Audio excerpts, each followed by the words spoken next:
आज हम सीखेंगे कॉजेस एंड सॉल्यूशन ऐसे, जिसको प्रॉब्लम एंड सॉल्यूशन ऐसे भी कहा जाता है। कॉजेस एंड सॉल्यूशन ऐसे में कॉजेस वर्ड्स बहुत बार यूज़ होता है और प्रॉब्लम एंड सॉल्यूशन में प्रॉब्लम्स भी बहुत बार यूज़ होता है। तो कुछ स्टूडेंट वही वर्ड बार बार लिखते हैं, तो इससे अच्छा हमारा राइटिंग इम्प्रूव करने के लिए हम दूसरा सिनोनिम्स भी यूज़ कर सकते हैं, जैसे कि प्रॉब्लम्स को डिस्प्यूट, ऑब्स्टेकल, बुथरेशन, हिंड्रेंस। कॉजेस को रीजंस भी कहा जाता है, जिसको रेशनलाइजेशन, आर्ग्यूमेंटेशन, विंडिकेशन भी कह सकते हैं। अब हम आएंगे इंट्रोडक्शन पर। इंट्रोडक्शन में क्या होता है, हमारा जो ऐसे है उसको हमें रिफ्रेश करना होता है। तो हम स्टार्ट कैसे करेंगे? It is a certitude. Certitude का दूसरा सिनोनिम्स है फैक्ट दैट। उसके बाद आपका जो भी ऐसे होगा उसको आपको रिफ्रेश करना है और उसके बारे में 2-3 लाइन लिखनी है। फिर उसके बाद आपको एंडिंग में लिखना है there are several reasons for such a situation. अब आप हाउएवर में आप दूसरा अल्दो, नेवरदलेस, नॉनदलेस, अल्बिट वो भी यूज़ कर सकते हो। Some primitive steps can be taken to overcome the issue. Both the reasons and remedies are elaborated further. अब बॉडी पैराग्राफ 1। बॉडी पैराग्राफ 1 कैसे स्टार्ट करेंगे? लिखेंगे आउट ऑफ ऑल रीजंस। अब इस यहाँ रीजंस के अलावा मैंने जो पहले सिनोनिम्स दिए थे वो भी आप यूज़ कर सकते हो। द फॉरमोस्ट वन दैट, उसके बाद आपका जो भी रीज़न हो वो लिख सकते हो।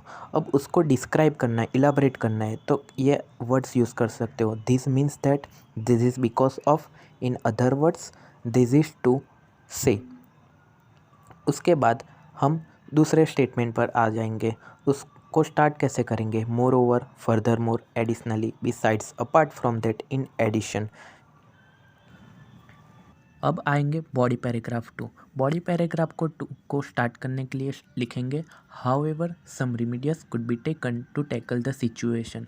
अब हमारा यहाँ सॉल्यूशन हमें डिस्क्राइब करना होगा, जिसको हम स्टार्ट करेंगे टू इनिशिएट। फिर उसके बाद आपका जो भी सॉल्यूशन होगा वो लिखेंगे और ट्राई करें कि सॉल्यूशन और प्रॉब्लम्स एंड सॉल्यूशन का ऐसे हो तो हम एटलीस्ट दोनों में एक एक एग्जाम्पल दे सकें।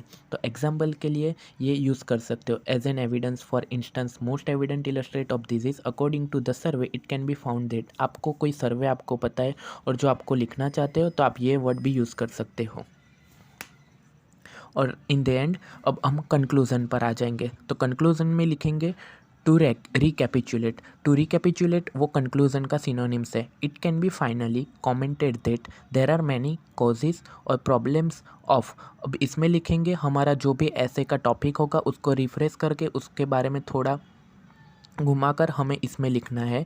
उसके बाद सच एज, जो भी आपने ऊपर कॉजेज मेंशन किए हैं उसको थोड़ा ब्रीफ में डिस्क्राइब करना है। उसके बाद however the aforementioned solution can mitigate the problem. इसमें आपको सॉल्यूशन डिस्क्राइब नहीं करोगे तो भी चलेगा। ऊपर जो सच एस के बाद जो आप रीजंस दोगे, उसके बाद अगर आपको स्टेटमेंट वहीं से स्टार्ट करना है तो हाउएवर के बाद कॉमा के बाद सेमीकोलन यूज करें, ना ही कॉमा।